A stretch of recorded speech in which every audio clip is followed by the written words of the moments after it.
12월 27일 말씀 묵상을 시작하겠습니다. 오늘 말씀은 사도행전 12장 13절부터 25절까지의 말씀입니다.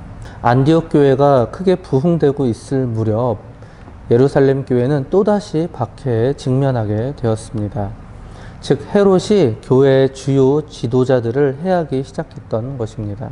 지금까지는 유대 종교 지도자들의 기득권 수호를 위한 종교적인 박해였습니다. 그런데 이제는 국가 권력에 의한 정치적 박해로 더욱 노골적이고 가혹해진 것이죠. 얼마 전 헤롯은 예루살렘 교회의 지도자였던 요한의 형제 야고보를 죽였습니다. 그리고 유대인들이 그 일을 보고 기뻐하자 이제는 예루살렘 교회의 최고 지도자였던 베드로마저 죽이려고 옥에 가둔 것이죠. 그리고 주의 사자에 의해서 구출된 적이 있었기 때문에 이번에는 더욱 삼엄한 경비를 통해 감시도 철저했습니다. 그러나 베드로를 죽이고 교회를 없애버리려 했던 이 헤롯의 계획은 결국 실패하고 말죠. 왜일까요? 바로 성령님의 도우심을 통해서 베드로는 또다시 옥에서 탈출할 수 있게 되었기 때문입니다. 그리고 베드로는 평소 자주 교인들이 모여서 예배드리고 기도하였던 마가의 집으로 발걸음을 옮겼습니다. 그러자 베드로의 소리를 듣고 마가의 집 여종이 손님을 마중하러 나왔습니다. 13절, 14절입니다. 베드로가 대문을 두드린데 로데라 하는 여자아이가 영접하러 나왔다가 베드로의 음성인 줄 알고 기뻐하여 문을 미처 열지 못하고 달려들어가 말하되 베드로가 대문 밖에 섰더라 하니 베드로의 음성인 줄 알고 마가의 집의 여종은 베드로의 얼굴을 보지 못했음에도 불구하고 그 음성만으로도 그를 알아보았습니다. 그만큼 베드로는 매우 빈번하게 그 집을 찾았고 그 집에서 예배를 인도하였고 그리고 그들과 함께 기도하기를 힘썼다라는 것이죠. 기뻐하여 그리고 그녀는 베드로의 음성을 듣고 기뻐하였습니다. 비록 여종이라는 낮은 신분이었습니다. 그러나 그녀 역시 하나님의 백성이었습니다.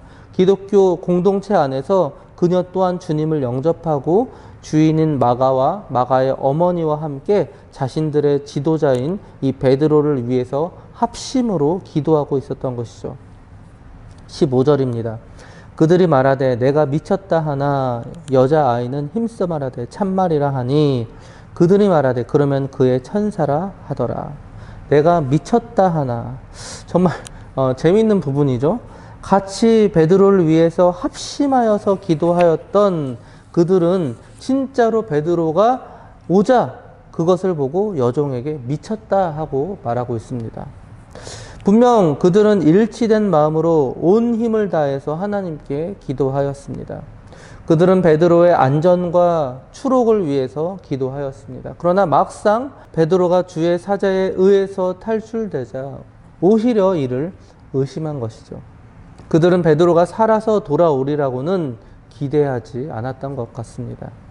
그러나 너무나도 감사하게도 그들의 일치된 기도는 결국 하나님께 상달되었습니다. 그리고 하나님께서 직접 주의 천사를 보내주셔서 감옥에 있던 베드로를 구원하는 그런 역사가 일어나게 된 것이죠. 여기서 우리는 정말 놀라운 은혜를 발견합니다.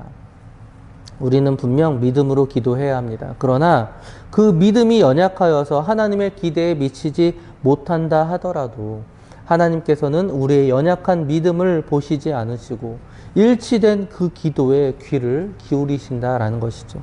그렇기 때문에 우리는 항상 기도하기를 쉬지 말아야 합니다. 어려운 일에 직면할수록 일치된 마음으로 계속해서 열심을 다하여 기도해야 할 것입니다. 16절입니다. 베드로가 문 두드리기를 그치지 아니하니 그들이 문을 열어 베드로를 보고 놀라는지라. 문 두드리기를 그치지 아니하니 베드로는 쉬지 않고 문을 두드렸습니다. 하나님의 놀라운 역사를 빨리 전하고 싶었던 것이죠. 그리고 걱정과 불안 속에 있을 이 성도들에게 자신의 무사함을 빨리 보여주고 그들을 안심시키고 싶었던 것입니다. 17절입니다. 베드로가 그들에게 손짓하여 조용하게 하고 주께서 자기를 이끌어 옥에서 나오게 하던 일을 말하고 또 야고보와 형제들에게 이 말을 전하라 하고 떠나 다른 곳으로 가니라. 손짓하여 조용하게 하고. 베드로는 극도로 흥분하여 기쁨을 감추지 못하는 성도들을 우선 진정시켰습니다. 그리고 조용히 자신이 탈출하게 된 경위를 설명하였죠. 그리고 곧바로 그는 그의 몸을 다른 곳으로 옮겼습니다. 왜 옮겼을까요? 바로 복음을 전파하기 위해서였습니다. 이처럼 베드로는 자신의 몸의 안전은 뒤로 하고 1분 1초라도 더욱더 많은 사람들에게 이 복음을 전파하기 위해서 시간을 허비할 수가 없었던 것입니다. 18절과 19절입니다. 날이 새매 군인들은 베드로가 어떻게 되었는지 알지 못하여 적지 않게 소동하니 헤롯이 그를 찾아도 보지 못하매 파수꾼들을 신문하고 죽이라 명하니라. 헤롯이 유대를 떠나 가이사랴로 내려가서 머무니라. 베드로가 없는 사실을 군인들이 발견하자 아수라장이 되었을 것입니다. 그들은 베드로가 철통 같은 이 수비망을 어떻게 뚫고 탈출했는지 도저히 알 수가 없었습니다. 이처럼 하나님의 일은 그 누구도 막을 수 없습니다. 하나님을 막으려는 악한 자들의 그 어떠한 시도도 결국은 실패할 수밖에 없음을 우리는 반드시 명심해야 합니다. 주님께서는 그의 피로 값을 주고 사신 이 교회를 친히 성령을 통해 보호하고 지키십니다. 오늘도 지켜주고 계십니다. 그 누구도, 그 어느 누구도 그의 몸된 교회를, 그리고 그의 지체된 성도를 해칠 수 없습니다. 우리는 이 사실을 명심해야 할 것입니다. 여기에 바로 우리의 소망이 있습니다. 그를 찾아도 보지 못하며 예루살렘 일대에서 베드로를 찾는 것은 헛수고였습니다. 왜일까요? 왜냐하면 베드로는 계속해서 하나님의 보호심을 받고 있었기 때문입니다. 20절, 21절입니다. 헤롯이 두로와 시돈 사람들을 대단히 노여워하니 그들의 지방이 왕국에서 나는 양식을 먹는 까닭에 한 마음으로 그에게 나아와 왕의 침소 맡은 신하 블라스도를 설득하여 화목하기를 청한지라. 헤롯이 나를 택하여 왕복을 입고 단상에 앉아 백성에게 연설하니. 그런데 왜 19절에서 헤롯은 갑자기 가이사랴로 내려간 것일까요? 분명 베드로가 탈출하는 그 사건, 자신에게 매우 불리한 그 사건이 긴박하게 일어났음에도 불구하고 말이죠. 베드로를 찾기 위해서 많은 수고를 들였지만 찾을 수 없는 그 긴박한 상황 속에서 왜 그는 가이사랴로 이렇게 급하게 내려간 것일까요? 그 이유를 잠시 설명해 드리면 당시 로마는 영국과의 전쟁을 하고 있었습니다. 그리고 마침내 승리했던 것이죠. 그래서 황제 글라우디오는 영국과의 싸움에서 승리하고 돌아온 것을 축하하기 위해서 기념 행사, 기념 경기를 마련했던 것입니다. 나를 택하여, 21절에 보시면 나를 택하여, 이 날이 바로 그 기념 행사, 그 기념 경기의 둘째 날이자 바로 황제의 생일이었습니다. 즉 헤롯은 이 날을 택하여 두로 및 시돈과의 화해의 날로 삼은 것이죠. 왕복을 입고, 이때 헤롯은 은으로 장식된 옷을 입고 반원형 경기장의 귀빈석에 앉았습니다.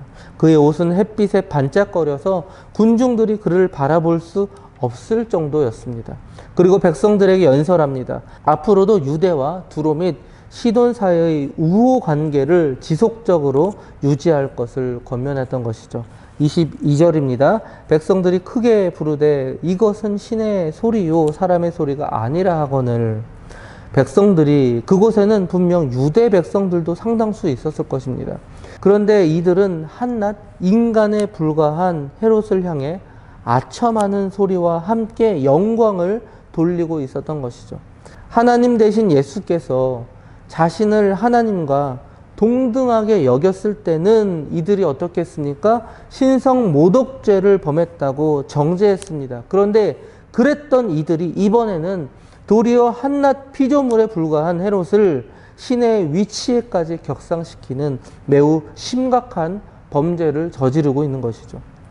결국 교만했던 이 헤롯은 하나님의 심판을 받고 죽게 됩니다. 아마도 아첨하는 말로 그를 신으로 추앙한 백성들도 심판을 받았을 것입니다. 23절, 24절입니다. 헤롯이 영광을 하나님께로 돌리지 아니하므로 주의 사자가 곧 친히 벌레에게 먹혀 죽으니라. 하나님의 말씀은 흥왕하여 더하더라. 헤롯의 죽음 뒤에 교회는 다시 안정을 찾았습니다. 그리고 복음은 더욱더 널리 전파되었습니다. 25절입니다. 바나바와 사울이 부조하는 일을 마치고 마가라 하는 요한을 데리고 예루살렘에서 돌아오니라. 말씀을 마무리하겠습니다. 헤롯은 베드로를 죽이기 위해 그를 감옥에 가뒀습니다. 그러나 하나님은 베드로의 죽음을 허락하지 않으셨습니다.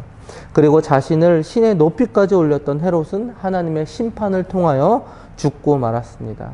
죽이려던 자는 죽고 죽을 위기에 처한 자는 하나님께서 살리셨습니다. 강해 보이던 세력은 꺾이고 약해 보이는 세력은 승리했습니다. 바로 하나님께서 그렇게 하셨기 때문이죠. 하나님께서 보호하시면 그 어느 누구도 해치지 못합니다. 그런데 하나님께서 베드로를 그리고 교회를 이렇게 보호하신 이유는 무엇일까요?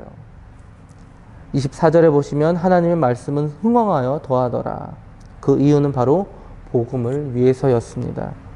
바로 복음 전파를 위해서 하나님은 베드로를 그리고 교회를 보호한 것입니다. 우리가 이 사명을 끝까지 잘 감당할 때 하나님께서는 오늘도 우리를 끝까지 보호해 주실 것입니다. 오늘 하루도 하나님의 보호 아래 거하여 복음을 더욱더 왕성하게 전파하시는 장자 가족들 되시기 바랍니다.